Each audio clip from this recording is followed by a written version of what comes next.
معايا النهاردة عن حاجة مهمة بتتعب أمهات كتير وهي النقط. أنا طفلي عنده مشكلة في النقط بتاعة الكلمات، عايزة أحلها. أعمل إيه؟ يعني مثلا عندي التاء، أنا آسفة، الباء والتاء والساء، الثلاث حروف عشان شبه بعض وكل واحدة فيهم عندها نقط، طفلي بيتلخبط ما بينهم وبيخليهم يخشوا في بعض. كل مرة بنعمل حدوتة أو لعبة بتخلي الموضوع أسهل. الباء أول واحدة بتبقى مميزة شوية لأن الوحيدة اللي النقطة بتاعتها تحت، فدايما نقول النقطة بتاعتها وقعت منها، النقطة بتاعتها وقعت منها وبقت تحت.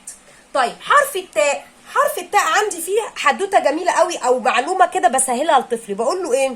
حرف التاء عنده عين وعين، واحط ايدي عند وش طفلي واقول له انت عندك عين وعين، وحرف التاء كمان عنده عين وعين. طب العين بتاعتك فوق ولا تحت؟ فوق عند وشك. التاء كمان النقطتين بتوعها او العينين بتوعها من فوق. طيب حرف الساء عنده ايه؟ عنده عين وعين ومناخير. شاوري على وش طفلك، عين وعين ومناخير، يعني دول قد ايه؟ 3 نقط. يبقى التاء عنده عين وعين، والساء عنده عين وعين ومناخير، والباء ايه؟ النقطة بتاعته وقعت منه تحت. كبسولة سريعة تحلي لي مشكلة النقط.